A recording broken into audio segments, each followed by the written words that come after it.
كل أنا موجود وش تردين أنا حاضر. شريدك يعني شلون؟ يعني اختاري أنا جاهز. إيه عاد رجال وما تتعيب عادل، بس أقول شو عجبتني لسه ما تزوجت؟ مو بنات هالوقت ما يتأمنن. إيه ما يتأمنن. ليش يا ستة؟ بلاوي الدنيا بلاوي. معود الواحد يحتاج إلى وحدة قلبها حنين. إيه عمر، تجربة، رزانة يعني لا عاب حلقك عيني عادلي، لا عاب حلقك. إيه بس وين عاد؟ وين راد له وقت. أنا جاهز حتى لو تكون أكبر مني جاهز، بس تكون يعني بالتوادم. هاي ركبتي قدام. تسلم ركبتك عيني عادل. وأني نوبات من قلبي يلزمني وكبدي أقول أخ وين راح عادل؟ أقول لك عيني أم رأفت، إحنا ليش نروح ونرجع بالحكي؟ تتزوجيني؟ شلون؟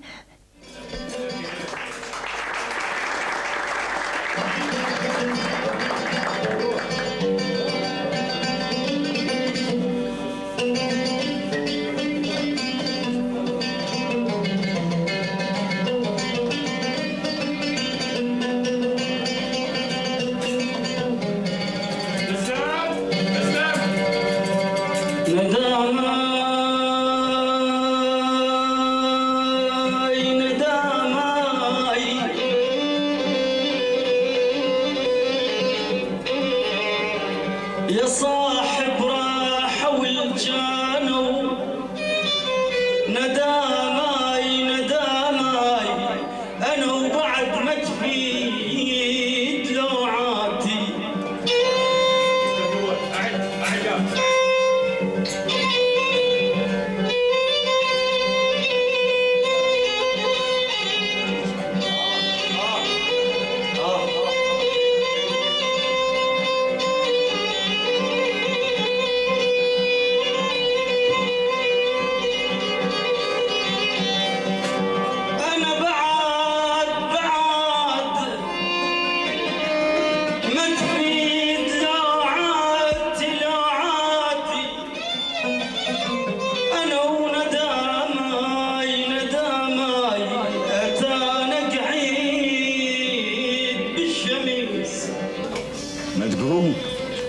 ما تقوم تطش عليه من المقسوم. مو البارحة كرفت لك قوشر من لوريات المزاد.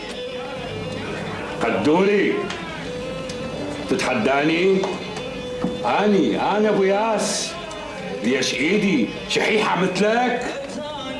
نزار هاك هل على راس المغني بسرعة.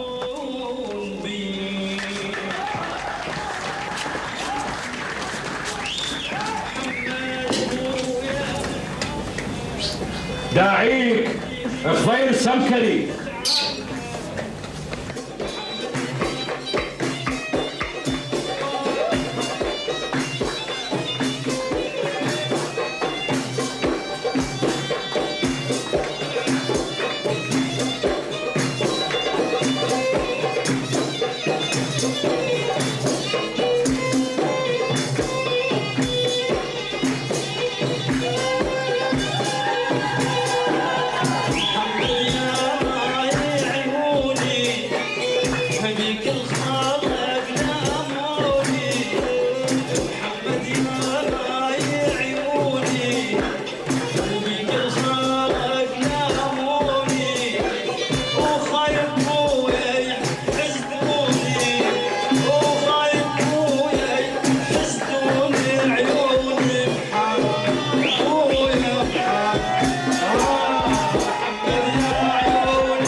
5 و1 10.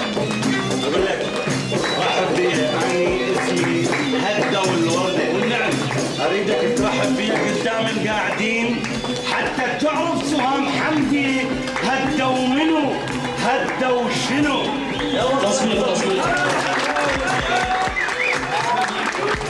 تحية خاصة للأستاذ هدى والوردة.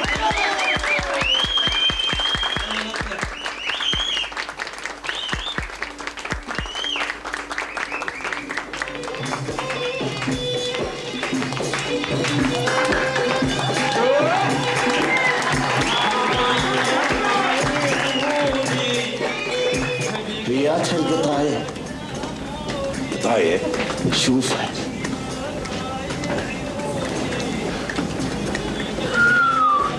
قصنبار جوري.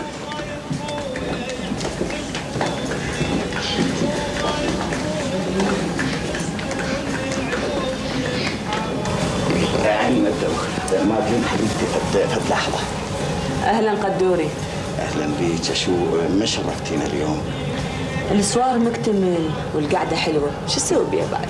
لا بس حضورك يرد الروح. يلا ارجوك قدوري، انا تزوجت وانبيت، يعني كفرت ورثت لي مطعم ليلي من ابويا؟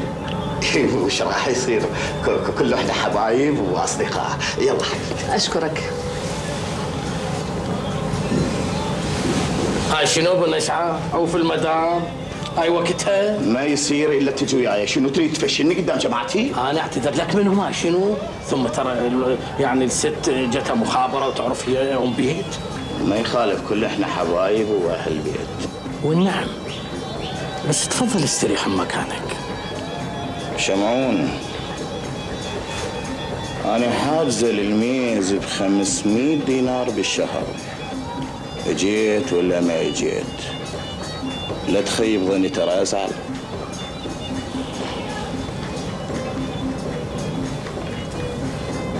مادلين اقعد يلا في الدقيقة. خالتي مريضه ولازم هسه اروح اوديها المستشفى، ما اقدر. خالتي يا شم هذا شلون ضرب الا تجين وياي؟ شمعون هاي شنو؟ قدري ابو نشعة يموت بالمدام، بقول لازم تيجي تقعد على المائدة. تعال قدري. اوفها. ما اوفها. ايش بيك قدري؟ لا تخليني ازعل وياك. تعال احكي لك حكايه وحتى افر لك هذا الدماغ.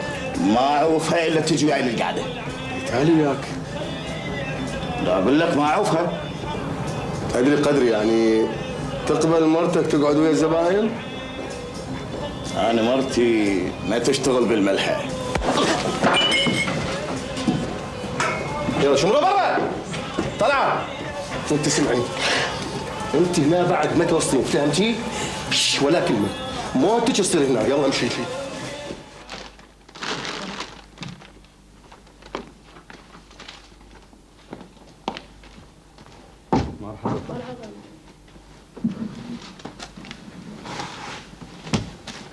هاي بدلات بنت الحجية بيه الألوان، دير بالك. جميلة. ها هي؟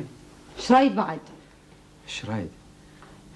جمولة، أنا آسف شوف طلعت مني حكاية منا لمنا، بس جمولة أنا وأنت فقارة ويرادلنا ظهر. أنا ردت أتقوى بيك مو بالفلوس. شكو بيها يا عيني، تقوى بيها. صدقيني أنت عندي أهم من كل شيء، بس يعني شو أسوي؟ لقيت وحدة غنية قد أمك. مواته أيام مسلمتها وكل شيء يبقى لنا اثنيناتنا، أنا وأنت. والله لو أني كان استحيت. جميلة مخبلة، شو أسوي لك؟ عبالها الحكي واحدة يبني بيوت يا أبا. الله يساعدك بابا. لا جيب فيصل. لا ابني هاي ملفات سريه انا مسؤول عليها. مو قال عليه. لا تروح انتظرني بغرفتي. روح بابا روح. زين. شوف عمي ابو سعد. نعم. هذه الملفات اريدك تحركها جوا ايدك، ما اريد ورقه تطير بالهواء. بس كميتها كبيره هاي. ما يخالف، لان هذني صورناها بالمايكروفيلم، لازم نخلص من يمها بدينا. يعني على الحساب هذا نفسي راح ينقطع. ابو سرحان، هاي ملفاتك وانت مسؤول عنها، لان احتمال تروح ورقه منا جوا ايد واحد غريب، وتالي ما تالي معلومات الوزاره تصير بيد ياهل كان. ابو سرحان، شغلتنا احنا مسؤولين عنها. يلا روح نحرقها ولا يهمك. بالبركه. انا يم المعاون الاداري. بارك.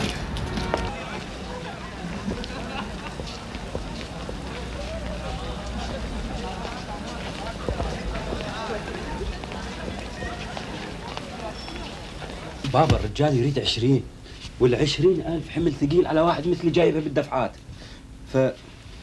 فقلت يعني احكي وياك فد موضوع بس لو كنت تفهمني. وليش ما افهمك ابني؟ احكي.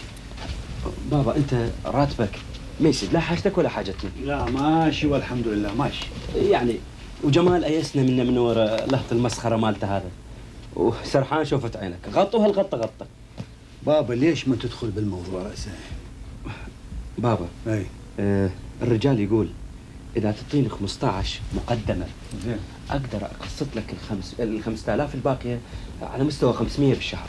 وانا منين اجيب ال 5000 وليدي؟ بابا مو هذا المكوى محترم ويجيب خير من الله بدي كمل بابا كمل. بابا انت تعرف الاستاذ مهيوب النقاش؟ طبعا اعرفه، المحامي ابو عبد الصاحب واخته مائده. ريحتني هسه. بابا هذا عنده 3 بيوت وعنده محل حلويات ضخم ومطعم. ادري ابني بس هذا ما يداين ترى. من الداين بابا. انت تعرف هذا ارمل وما عنده ولد، يعني خالي مختلي. يعني تريدني ازوج اختك؟ لا انا اتزوج اخته. شلون؟ تتزوج اخته مائده؟ ايه يعني ورحم الله والديه من وفق راسين بالحلال. ادري بابا بس هذه مائده عمرها بقد عمر الحجيه امك. اي بابا اي. اهم شيء مو انت تدري، اهم شيء الانسجام والتفاهم. قل لي عندها شيء؟ هسه ما علينا فدوه. هسه ايش قلت؟ هسه تقول لي هسه يعني احسن اروح ابوك لو امد ايدي للناس لو اتداين. هسه والمثل يقول هذا المثل شو يقول؟ المثل يقول زين راسك بالفاس ولا تمد ايدك للناس. ها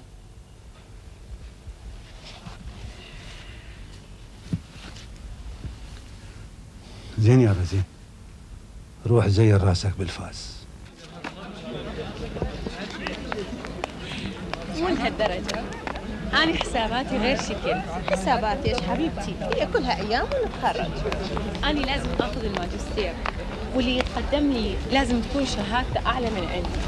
مو عنده دبلوم وبعد 4-5 سنوات أصعد أنا ويبقى هو مكانه. شنو علاقة هذا؟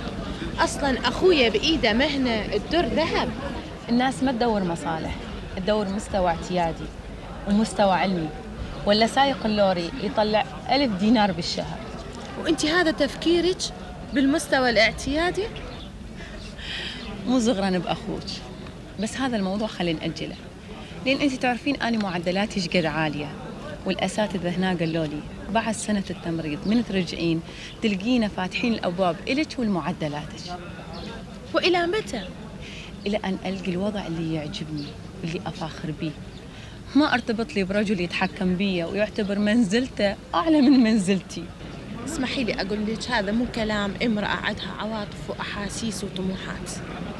أنا طموح الدراسة، مو مشروع زواج متخلف. يلا حبيبتي قومي لأن المحاضرة هسه بدت. يوم دا اتصرف بعقل وتخطيط. هسه انا عمري فوق 28 سنه، يعني على ما اوصل النص مات ملكه مائده يراد لي فد 40 سنه. اما مبلغ ال20,000 فتعيشين هذا جمعه مستحيل بالنسبه الي. شجاكم ما ادري، ذاك ما ادري وين صفى بيه الدهر، الثاني يطلع بالليل ما يجي الا وجه الصبح، صاير مغني عشته. انت العاقل لا اعتمد عليك تريد تتزوج، ومنو مائدة اللي عمرها 45 سنة. ما تقول لي شنو فايدة ال25,000 تبيع نفسك لجلها.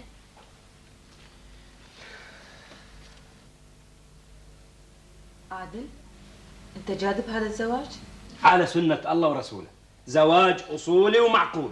لا أصولي ولا معقول، هاي أكبر منك ب20 سنة. شكوا بيها شكوا بيها شكوا بيها يا هسه بدأ يتزوجون بنات أكبر منهم ب20 و30 سنة. لو بس أنا إذا أتزوج أخت المحامي تنقلوا بالدنيا.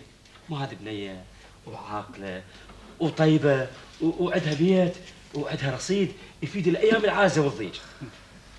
عادل، ترى هنا مربط الفرس ابني، يعني يخاف عليك. يومين ثلاثة وتهجوا لك من بيتها. ليش يابا ليش؟ تلقى احسن مني؟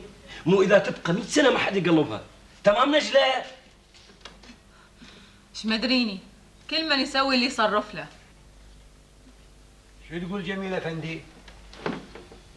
خير يابا. اخوك يريد يتزوج مائده. مائدة طعام؟ يابا اني لا تخش شوي بهالرطينه هذه. اني واقع بوقعه بس رب العالمين يعلم شلون اخلص منها. الكيف والونسه انت اللي ردتها. يا ريت على الكيف والونسه. هو ايش قابض ايش واقع بايده. اقول يما ليش ما تتزوج خلاص بنت حج محمد؟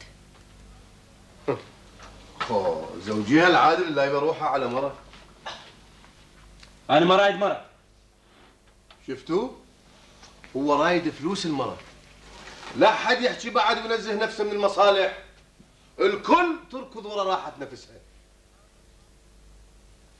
الكل صيحاني وخلي تغرق الدنيا بلياي. ما تغرق. ما تقول لي انا شو محصل من عندكم؟ يابا انت تاخذ تقاعدك وتقعد انت والوالده وتتفرجون على هذا المسلسل اللي يشيب. مو تمام نجله؟ أنا خلوني برا الملعب. انتو مو كل من يمشي بعقله ويسوي اللي يصرف له. أنا عزلوني برا. هنيالك ذياب. هم قالوا لك مبارك خلفت وربيت. رديفه، هذولا مو بس خلفتي، احنا اثنيناتنا بالهوى سوا، بس خلفه ما بيها فايده.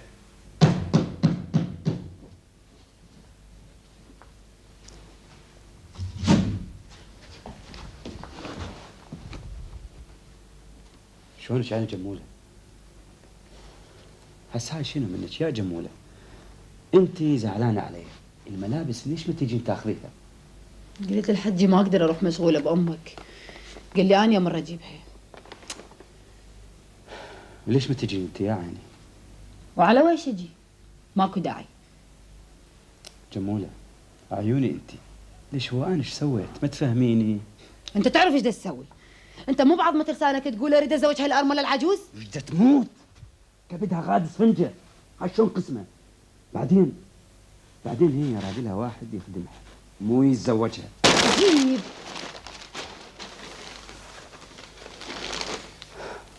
هاي هي؟ لا تسال عني، انا راح اتزوج قرايبي. ماكو حكي، اذبح والنبي بثلاثين. اللي يتزوج عجوز بقد امه ما يذبح على مود بنيه عارفه.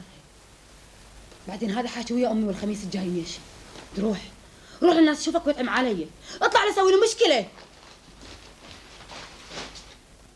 بسيطه ابني، بس مائده وحده مجنونه صار لها مده بالمستشفى، واخر مره بقت سنه ونص. بابا هذا حكي ايام قبل. لا بابا هسه وبعد. هسه انا ما اريد هالمائده، انا اريد اتزوج هاي البنيه الجديده اللي تعرفت عليها. زين، وهالبنيه الجديده منو؟ بابا هذه بنيه فقيره، خطيه عندها ام عميها واثنين اخوانها صغار. زين، وانت شو تريد مني اسوي؟ اهم شيء انت وامي تروحون لأهلها قبل الخميس وتخطبوها وهي توافق. بس بابا انت تريد مرة لو فلوس؟ بابا انا ردت مائده على مود فلوسها، على مود اخذ بيهن جميله ونعيش انا وياها براحه. هسه جميله مهدده تطير من ايدي، فش اسوي بالفلوس بعد؟ انا اريد جميله، ولذلك اقول لك تجي انت وامي وياي ونروح نخطبها من اهلها يا بابا. زين وليدي، ليش ما نخليها الباكر؟ بلك تتغير رايك. لا بابا ارجوك، ما غيره. والله يا ابني أنا حرت بيناتكم، أنا ضعت. يعني معقولة هالعمر كله وهالتجربة واحد ما يعرف شريك؟ لو بس ولدي هالشكل. بابا هي الحياة صارت هيجي، مصالح، خسارة وربح، العواطف والكلام الطيب وانتظار المطر، هذا ما يوكل خبز. هسه اسعد دنياك تربح.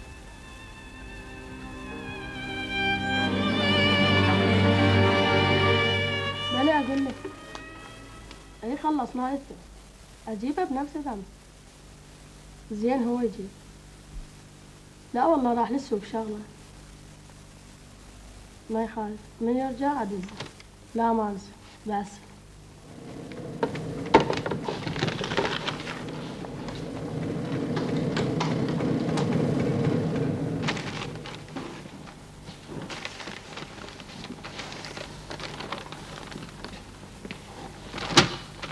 مرحبا. هلا أستاذ. أحد خبر؟ إيه هاي المرة الكبيرة. شو هذا؟ سألت عنك وعن الثوب. دخذ أنت ودي لي إياه. لا لا، قالت أنت تجيبه، زين عندها شغل تقول وياه. شغله شيابة. أقول لك طلعت الوجبة من المكاين؟ لا بعد 10 دقائق. والمرة شلون؟ بعدين. أقول لك لا. خذني وروح للبيت. لا. جيب لنا غدا وتعال بسرعة. زين أستاذ. زين.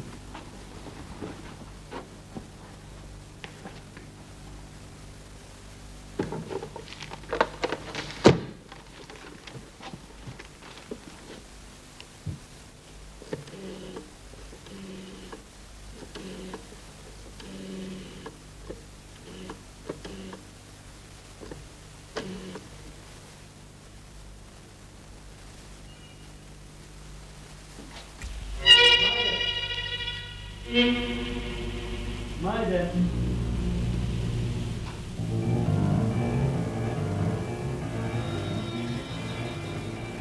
ست مايدة.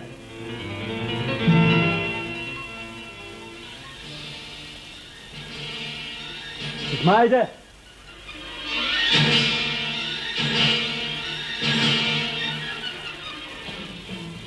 ست مايدة.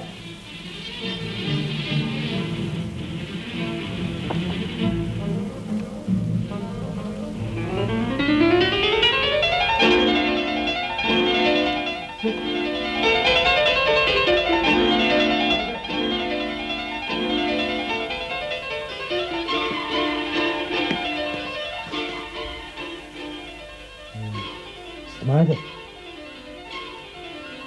ست مايدة.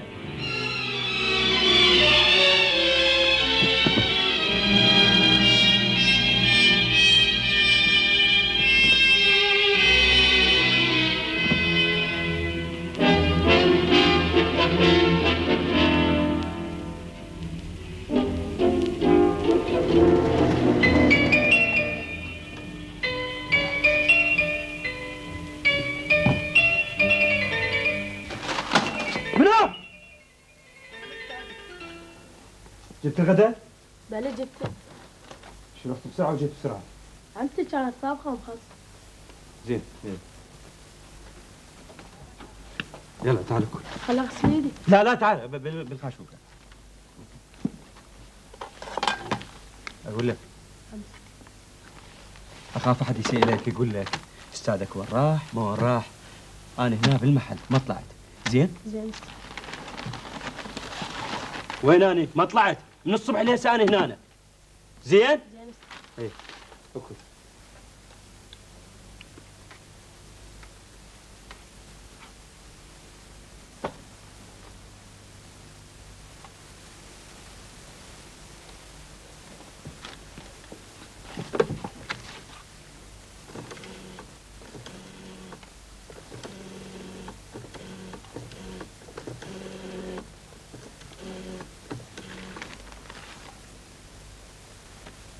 الو 360.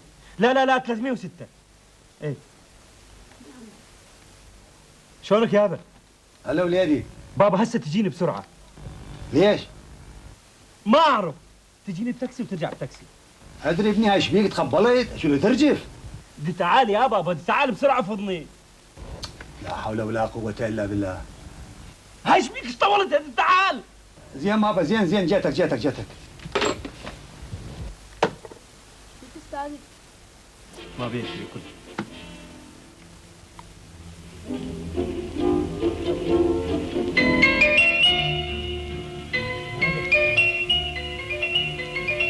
ماذا؟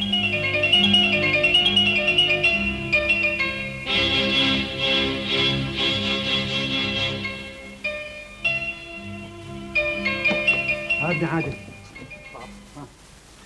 بابا اي انا ما جيت عليك ولا شفتك بالدار زين؟ هذا شلون حكيني؟ موظف الاستعلامات شافك وسجل اسمك وسجل رقم الهويه مالتك، شو القصه؟ يعني اذا ما سالوا علي انا ما موجود. ادري ابني ادري على كيفك، بفهمني شنو القضيه بالاول. مصيبه بابا مصيبه، بس الله ستار. منو عادل دياب غنيمه؟ منو عادل دياب غنيمه؟ انا. تفضل ويانا. العفو اخونا بلا زحمه، يعني نقدر نعرف شنو القضيه؟ هناك تعرفون. منو حضرتك؟ اني ابوه. انت بتتفضل ويانا. تفضلوا.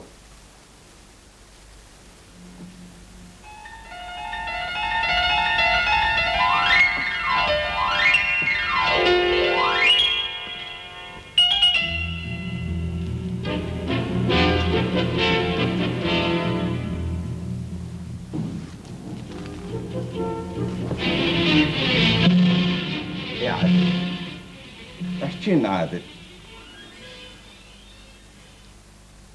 ايش احكي لك حضرة الضابط؟ اتصور الموضوع واضح. الجوارين شافوك وانت تتردد على بيت الضحية عدة مرات، وشافوك في وقت الجريمة وانت طالع تركض بسرعة، ركبت ماطورك وانطيت رجلك للريح. شنو تفسير هذا؟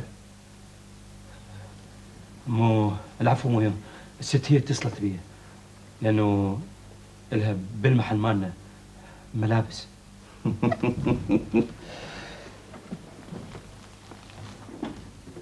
بس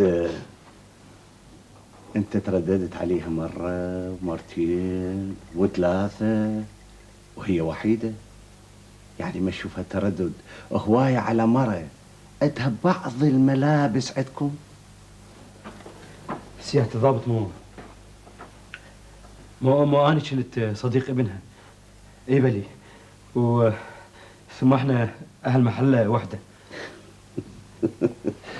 زين، اريد اشوف شنو علاقة هذا بسؤالي. ها؟ سؤالي واضح. المرأة ماتت نتيجة اعتداء وراح يتضح هذا من خلال تقرير الطب العدلي، وانت الوحيد المشتبه به. هذا التهم مو صحيح. انا رحت فعلا شفت المرحومه مطروحه بالحمام، بس نتيجه خوفي انهزمت. وليش ما بلغت؟ ما قلت بالتاكيد راح يشكون بي. تفضل.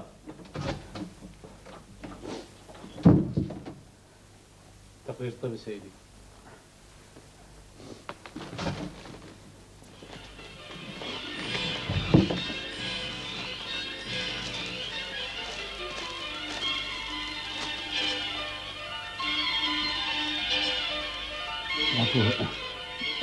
شو يقول التقرير؟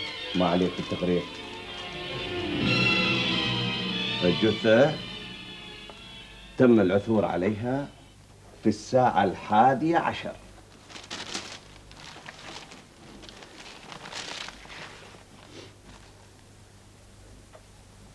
عادل، وين كنت الساعة 9؟ ها؟ بالمحل. لا، ما كنت بالمحل. اسألوا الصانع مالتي. هذا قاصر وما يجوز شهادته. هو قابل راح يقول لكم انا مجرم لو بريء. راح يقول لكم انا كنت بالمحل ولا لا. ثم اعتقد سيادة الضابط يعني هيك جواب ما يحتاج الى واحد قاصر او بالغ بالسن. طيب عادل، صغير وسألناه وجاوب، وكان جوابه انه انت كنت بالمحل. اي بس مو صغير هم في المحل حوالي اكثر من نص ساعة. راح يودي الملابس للغسيل ويجيب غداكم، واتصور هذا الوقت كافي لان الواحد ان يقوم بالجريمة ويرجع الى المحل بسرعة، خاصة وعند حصان ناري مثل حصانك.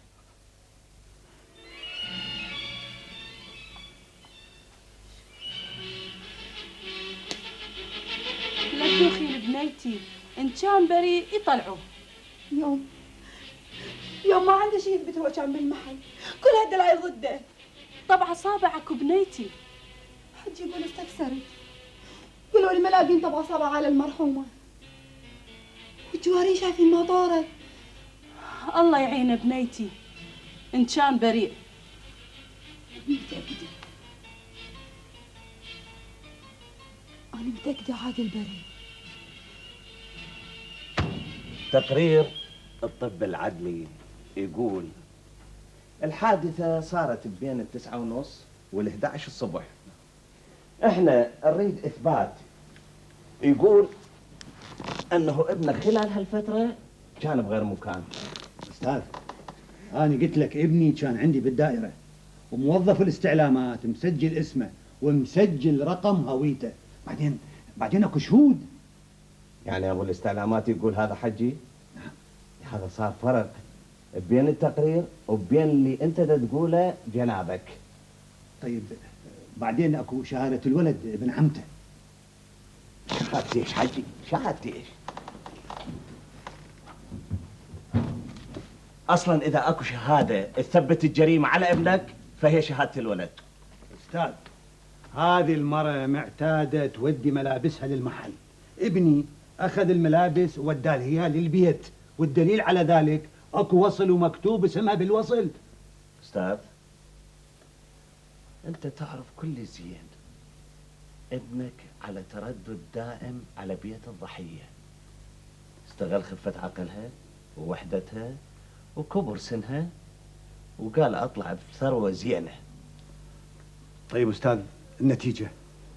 النتيجة نرفع اوراقه للمحكمة الجنائية. هذه جريمة قتل. مستحيل، بريء والله العظيم بريء. يا معود جمولي فدوة سوي لي جارة. يا معود أنا بريء. راح أخلي لك أكبر محامي بالعاصمة، حتى لو 10 محامين. بس يعني دا يقولون دلال ضدي، وأنا شو مسوي ليش؟ غير طمع الدنيا الحقير هذا. بعدين أنا قررت أجر نفسي من موضوع المرة هذه. عادل، لا تحكي شكل، أنت بسجن. أنت قاعد تودي الملابس ولقيت المرة ميتة. بدو جمولي اشتروني. عيني أنا ضاعت. عادل شو منك؟ أنت القوي. لك بقى خوه. هذا حمل وراح يتلمع على رقبتي. لا تيأس، راح نحاول بكل السبل. فدوى عينك، يا ريت راوني همتكم. أخي المقابلة انتهت. يا بي عادل الزم أعصابك، كن هادئ والله يفرجها. انقذوني جمولي، أنا أخوكم يا معود، أنا أخوكم، لا تنسوني يا معودين. أنا بريء والله العظيم، أنا بريء.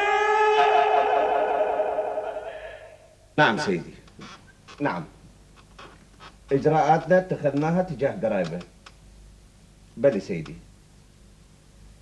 يعني هذا محتمل سيدي، بس عندنا معلومة ومفارزنا تتابع مصادرها. بلي سيدي، نعم، هاي الجريمة مثل ذيك. بلي سيدي، طلبنا الملف وصور المشبوه. أمرك سيدي، مع السلامة. نعم. العفو، قلت بما انه ماكو اثبات جرمي لا بالبصمات ولا بالدلائل، فنقدر نطلق سراح اخوي بكفالة حتى نشوف وين توصل القضية. اخوك هو المشتبه الوحيد وموقوف على امر القاضي. قدم طلب للقاضي نفسه. بس يعني اكو حقيقة تقول هناك انسانة ماتت واكو اصابع تشبه اصابع اخوك، ولو انه لحد الان ما طلع اي دليل يثبت انه هو وين كان اثناء قيام الجريمة، بس يبقى رهن التحقيق وتقارير اللجان المختصة. العفو، بس ابويا اذا يقول شو يقول ابوك؟ شو يقول؟ قبل راح يصير ضده؟ ثم شهادة ابوك مو صالح اخوك. بس لو اعرف بهذا الوقت، وقت قيام الجريمة، هو كان بعيد عن هذا المكان بإثبات قاطع، تقدر تجاوبني وين؟ بلي عندي.